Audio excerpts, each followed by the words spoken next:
You.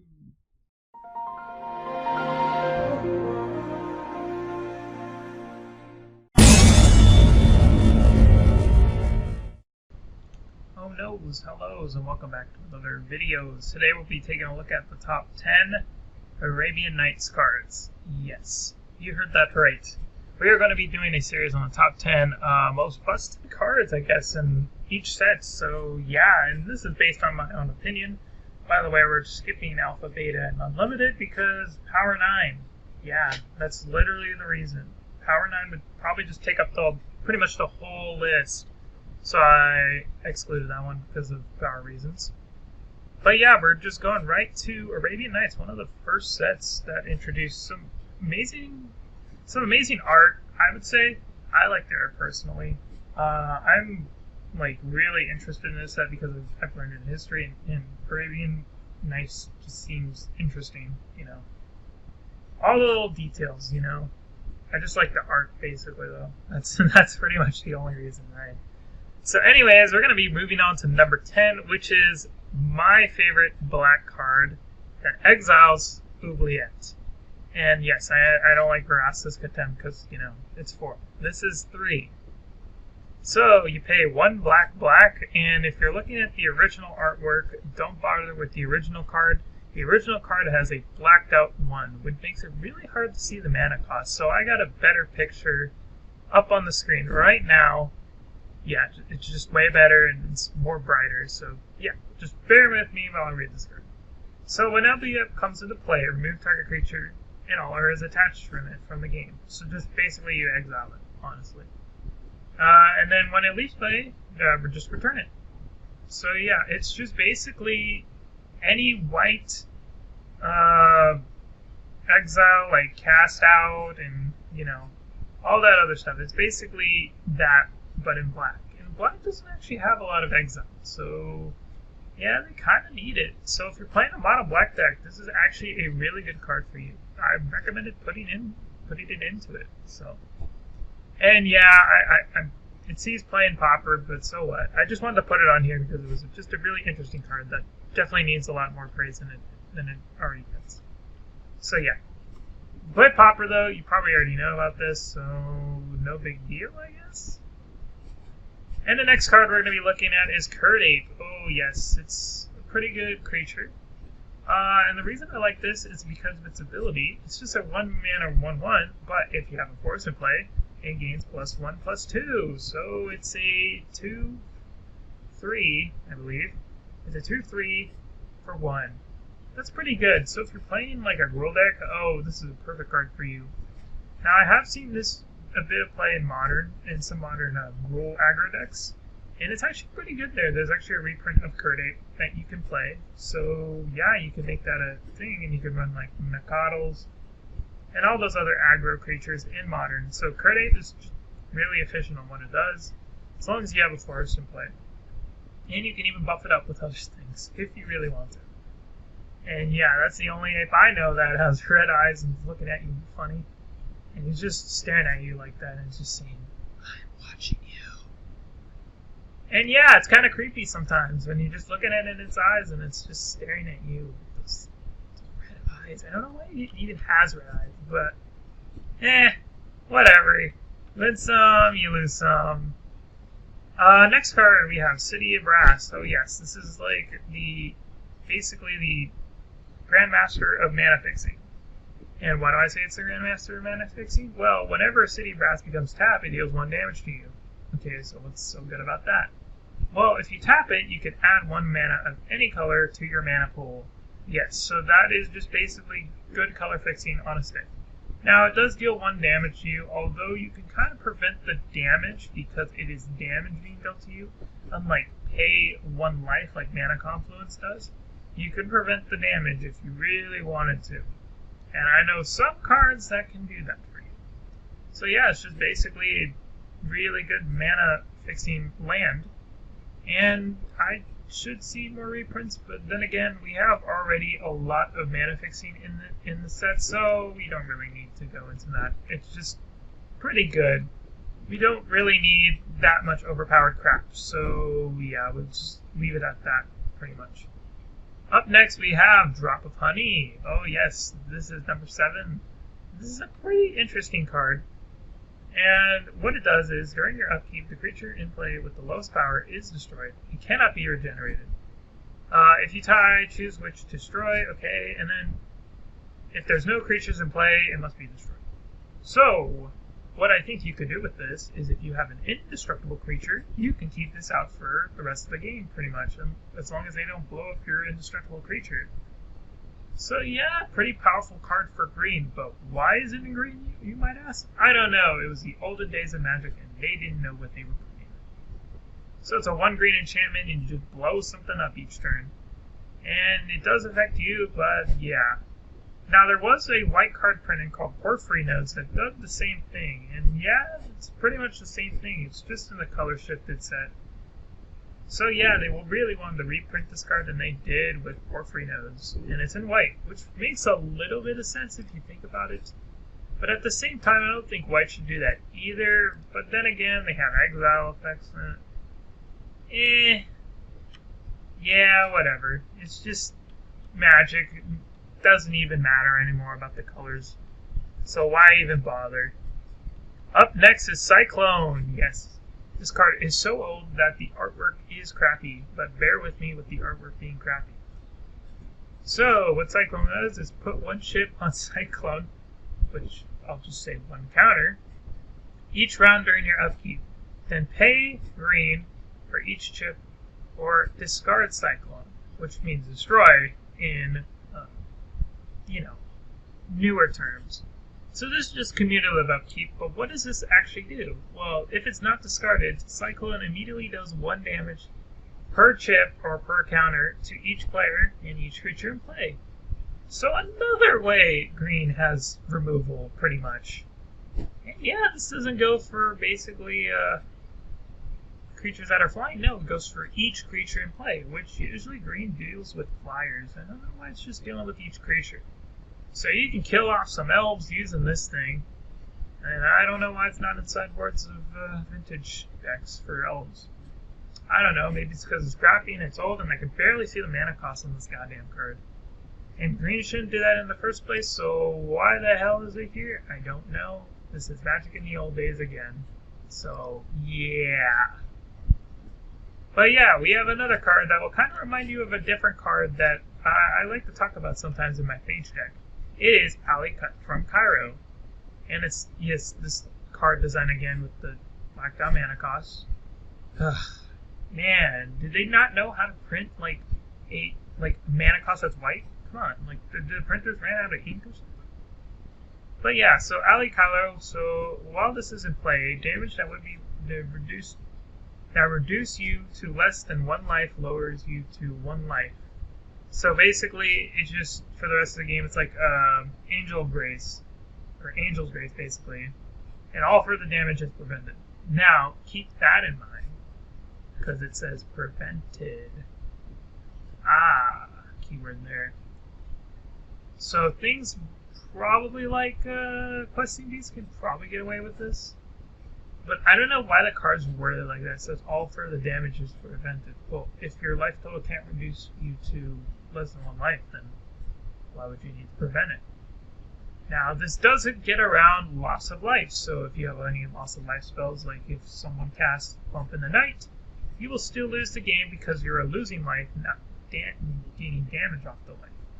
So yeah, this is not like a failsafe like Platinum Angel, but it kind of reminds me of Platinum Angel. But it just reminds me of a card like Angel's Grace, where I think this card shines, and I think it should deserve the number 5 rating because of that. Now, it is a 0/1 for 4 mana. That's ridiculous.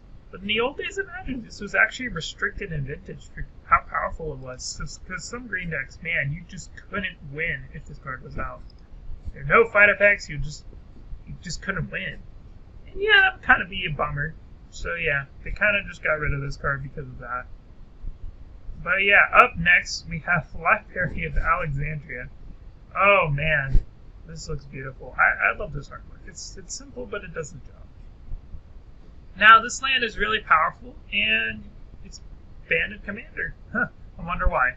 So, what you can do with this land is you can tap to add 1 colorless mana to your mana pool, or draw a card from your library.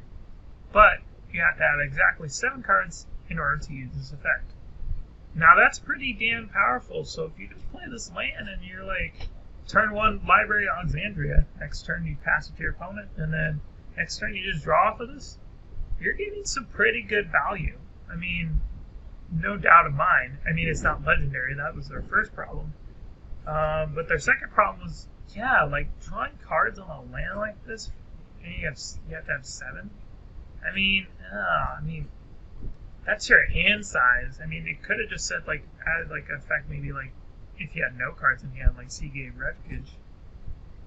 I don't know what they were thinking. They didn't think draw effects would be that powerful, but eh. And yeah, it's not legendary, so why is it banned in Commander? Probably because it's not legendary. That's obviously the reason why it's not banned. It's just banned. Okay, enough of that. Up next, we have Guardian Beast. Ooh, this is interesting. It is 3 and a black. And I swear, I thought it said it was a black, but that 3, I just can't quite see it. But yeah, it's 3 and a black. So, as long as Guardian Beast is untapped, your non-creature artifacts cannot be further enchanted, destroyed, or taken under control. So basically, like, really, really, really good hexproof. Just like super hexproof, basically.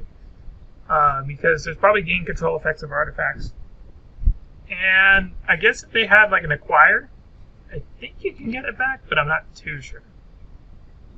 If something occurs that would destroy the Guardian Beast and artifacts simultaneously, the Guardian Beast is destroyed, but your artifacts are not.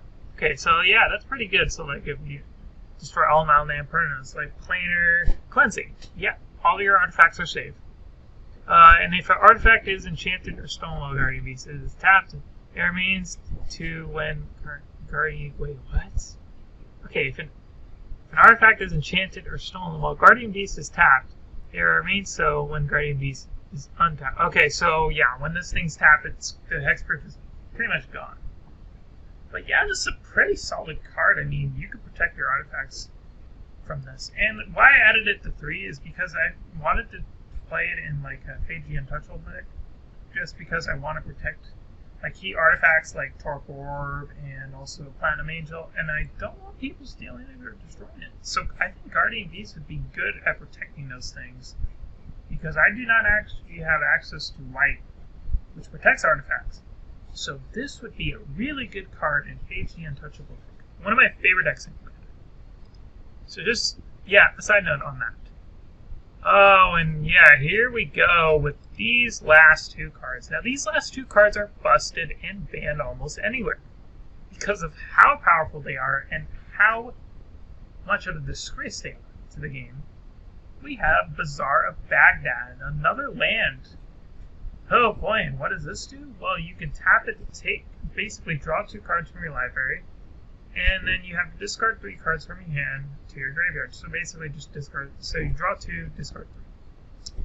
Yeah, and if you think that's busted, you can run 4 of these because it doesn't have the legendary clause. When would you ever see 4 Bazaar of Baghdad's? I have no idea. But, yeah, this card is busted for a reason, and it's restricted, I think, at Vintage. I'm not too sure, though. Pretty sure it's restricted in Vintage. I think it's banned in Legacy, though, too. And the reason why this card is so good is because you draw 2 cards. And that's not the only thing. You discard 3. And the graveyard matters sometimes. So this is played in a lot of dredge decks. In Vintage, yeah, it's just played all across Vintage, pretty much. I guess you could play it in Commander to be a dick. But yeah, it's just a really powerful land. And a disgrace to the game. Oh my god, why would they even think this is a good idea? Yes, like draw 2 cards and discard 3. Like that would be a problem. Well, in the olden days of Magic, there wasn't actually a lot of ways to get advantage on it besides Animate Dead, which was in Alpha, Beta, and the Limited. So you can use Bazaar of Baghdad and Animate Dead to animate a big creature, which would probably be like, I don't know. There wasn't really a lot of big creatures. I guess a Guardian Beast, that would be pretty good. You can get some demons out, Ali Cairo. yeah, it's just crazy. You can get Guardian Beast and Alikaira and kind of win the game, because, yeah, you wouldn't be able to destroy Alikaira now, would you? So, yeah, that's just... and this is just number 2. This, by the way, this is just number 2. If you want to see the number 1 card, well, you better hold your horses here. You better hold on to your seat, because this card is ridiculous and basically banned everywhere. This is basically the first vintage card ever banned that is not an anti and not a Chaos Orb effect. So, yeah, you better hold your seat for this one. Now, I'm pretty sure everyone has heard of Shahrazad. This is the number 1 card. That is the most powerful. And I say it's the most powerful because it doesn't say exile. So you can play this in your graveyard. And you can run all 4 of these. Holy crap. So, yeah, that's pretty ridiculous. And I wonder if you can play a Shahrazad in a Shahrazad game. So you can make your life a living hell. So yeah, what does this card do? Well, I'm pretty sure everyone knows what it does. Basically, you just leave the game when you cast this card, if it resolves, of course, and you play a sub-game of Magic. And you just take your deck and you play another game, basically. And yeah, it's just ridiculous. Like, ugh. Like, why was this a good idea for Wizards? I don't know. Maybe for, like, flavor-wise, because this was a story in Arabian Nights where this lady named Shahrazad did not want to be killed, and she basically told stories to this king to stall out her time every night. And what do you know? It matches the lore and what the card actually does, stalling out the game. But who wants to sit through 3 hours of Magic, twiddling about your thumbs, and wishing the game was over? I know I wouldn't want this card legal again. Who wants to play 10 hours of Magic? I do, for those people who run Shahrazad because you just want to be a living cunt. And yeah, that's about it for Arabian Nights. So, yeah, pretty busted set, if I do say so myself. But, we're only getting started. This is just Arabian Nights. We have other sets we gotta go through before we get through the even more busted stuff. Because you thought Shahrazad was busted, which it is, I think. It's a pretty busted card, don't get me wrong. It's banned in Vintage. We're going to see a lot more degenerate crap. But yeah, this is pretty degenerate. If you haven't heard of Shahrazad already, there you go. There's the explanation of that. You just play another game of Magic. It's stupid. And I'm glad it's banned everywhere. So anyways, guys, I'll see you guys in the next video, and I hope you guys have a great day. So, bye, and peace.